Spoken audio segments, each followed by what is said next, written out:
In August 2007, 8 years old Noreen Jazlyn Jasmine's life, full of promise, was told in the most unimaginable way. The details of what happened remain a haunting mystery, and no perpetrator has ever been publicly identified. This is a story of Noreen Jazlyn.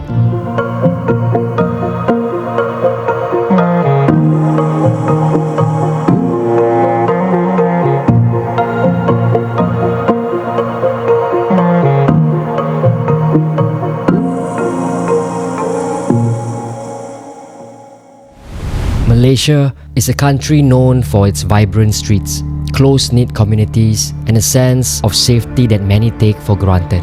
That sense of safety was shattered. 8 years old Noreen Jazlyn Jasmine disappeared one evening after visiting a local night market in Kuala Lumpur.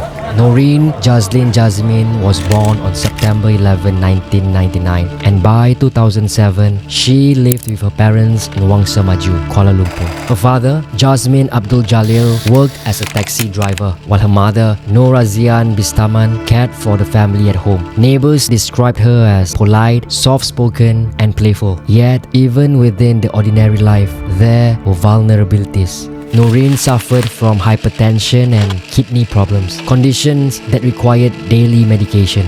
A prolonged period without her medication could have serious consequences for her health. Her parents were protective but trusted their neighborhood. They believed their child could walk a short distance to the Pasar Malam, the bustling night market, to buy a hair clip on the evening of Monday, August 20, 2007. The walk was short, the market lively, the night ordinary. Her parents reminded her not to take too long.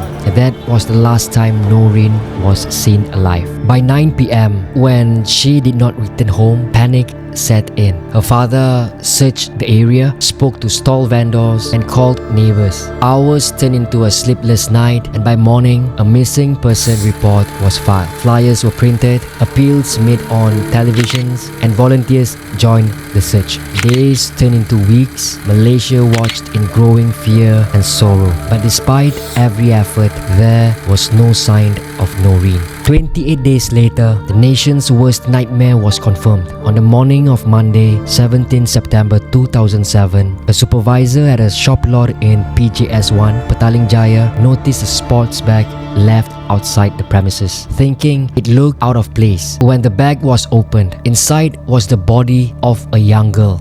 Folded into a fetal position, the child was naked, estimated to be 8 to 10 years old, bruised, emaciated, naked. Her body bore evidence of prolonged abuse. A post-mortem at Kuala Lumpur Hospital revealed a brutal sexual assault involving severe internal injuries. A vegetable, brinjal, and cucumber had been forced into her private parts. At first, no one knew who she was, but one question gripped the nation. Was this the missing 8 years old Noreen Jazlyn? Jasmine Abdul Jalil from the Kuala Lumpur Hospital morgue.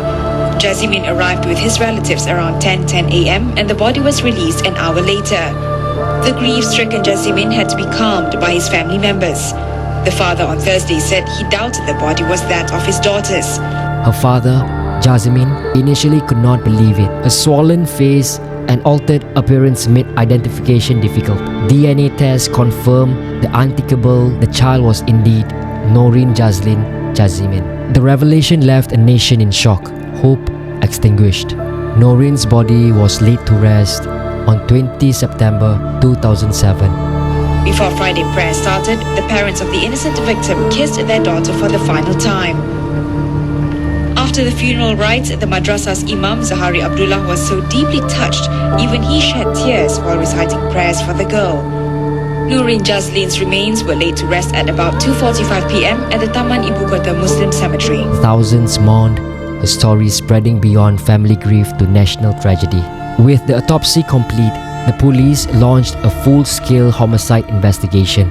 Every clue mattered. CCTV footage, witness statements, and tips were combed through. Evidence suggested Noreen had been held captive before her death. Despite tireless efforts, leads were scarce. CCTV coverage was limited, eyewitness accounts accounts conflicted and the public contributed both tips and false leads. Forensic technology was available, but databases for DNA and fingerprints were limited, making it hard to trace the perpetrator. Every lead seemed to evaporate. Was Noreen specifically targeted, or was she an opportunistic victim snatched in a moment of vulnerability? Could the killer have been a repeat offender, someone who might strike again? The case eventually went cold, leaving Noreen's family without justice. But her tragedy became a catalyst for change. Parents became hyper-vigilant, schools and NGOs organized safety talks, and neighborhoods watched their streets more closely. We remember Noreen not only for the tragedy that befell her, but for the lessons her story leaves behind. Her life, cut short, is a call to action, to protect the vulnerable, to remain vigilant, and to never forget. May her story be a reminder for us to act, to watch over one another, and to protect the innocent. Tapi kalau betul itu anak saya, binatang lah orang yang buat kerja. Dia bukan manusia. Orang yang buat kerja tu bukan bersifat manusia. Dia bersifat haiwan. Lebih daripada haiwan. Saya minta pihak berkuasa dapat penjenayah yang gila ni. Until then, thank you so much for watching Late Night with Rizal Aiman. This is a story of Noreen Jazlin.